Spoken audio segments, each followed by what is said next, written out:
the investigation. Right. The concern is typically the target of the investigation, which here would have been President Trump. The concern would be that he would try to intimidate or corral people into deleting records or providing favorable testimony, which I think is borne out by his public actions leading up to the election. And as Jack Smith pointed out under oath in the House of Representatives in his testimony there was, in fact, an abundant record. This may look like another partisan clash over a controversial investigation, but it's actually a test of whether institutional accountability survives political pressure.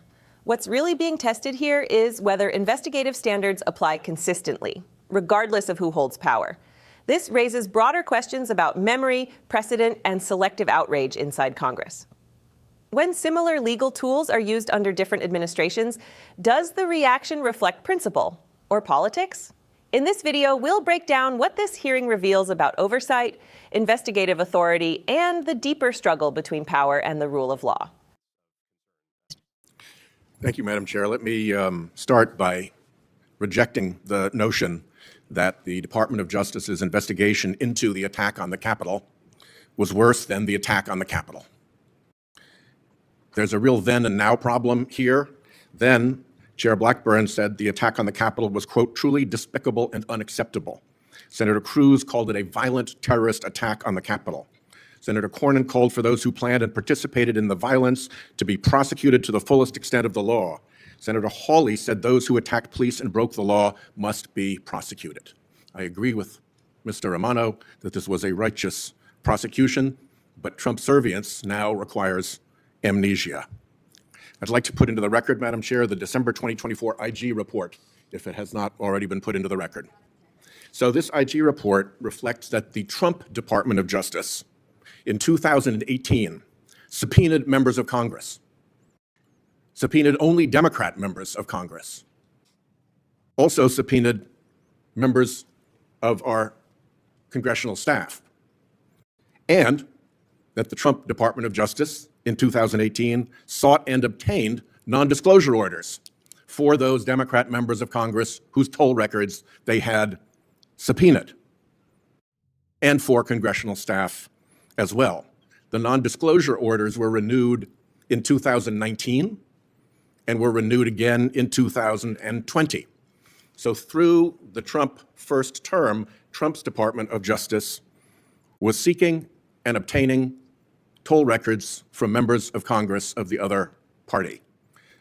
Mr. Romano, is there any difference in the procedure that the Department of Justice would have followed in the Trump administration, seeking and securing those toll records of Democratic members of Congress than that was done by the special counsel?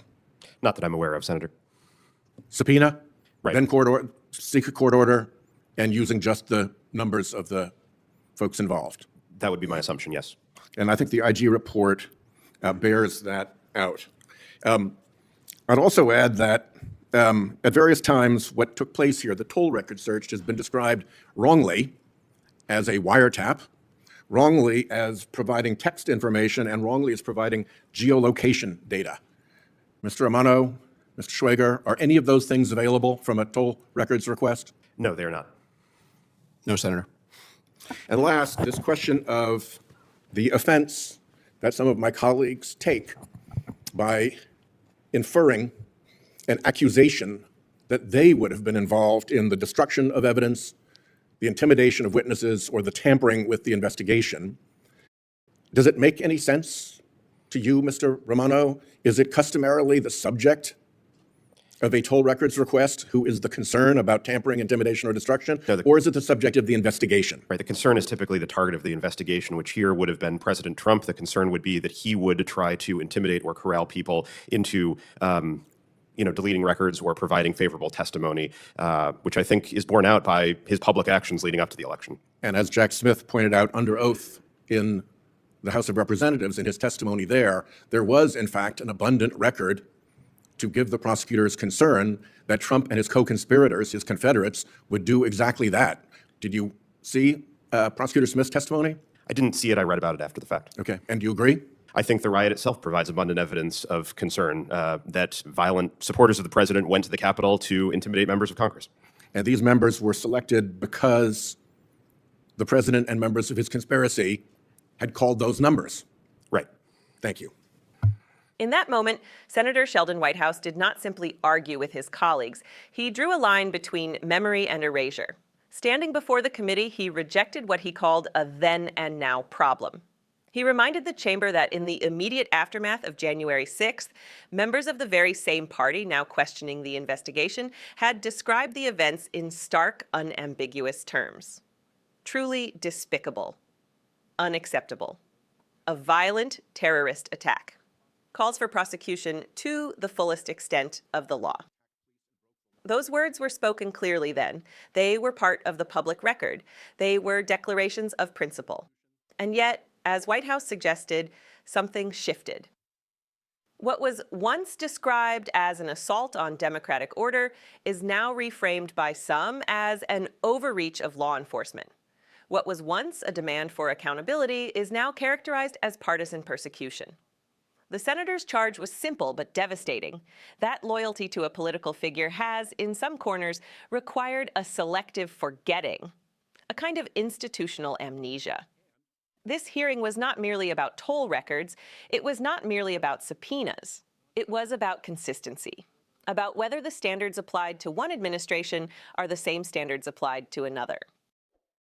Whitehouse entered into the record a December 2024 Inspector General report documenting that during the Trump administration, the Department of Justice subpoenaed toll records from Democratic members of Congress and staff, securing non-disclosure orders that were renewed year after year. Those actions occurred within established legal processes: subpoena, court order, numbers only, not wiretaps, not text content, not geolocation tracking. The witnesses confirmed as much under oath. The senator's argument was pointed. If those procedures were lawful and acceptable when directed at members of the opposing party during the Trump administration, how can the same procedures now be characterized as improper when deployed in the investigation of events surrounding January 6th? The question cut deeper than process. It reached into the heart of institutional integrity. When the Department of Justice operates within legal boundaries, guided by judicial oversight and statutory authority, its actions are not partisan. They are procedural. The legitimacy of an investigation does not hinge on who holds power. It hinges on adherence to law.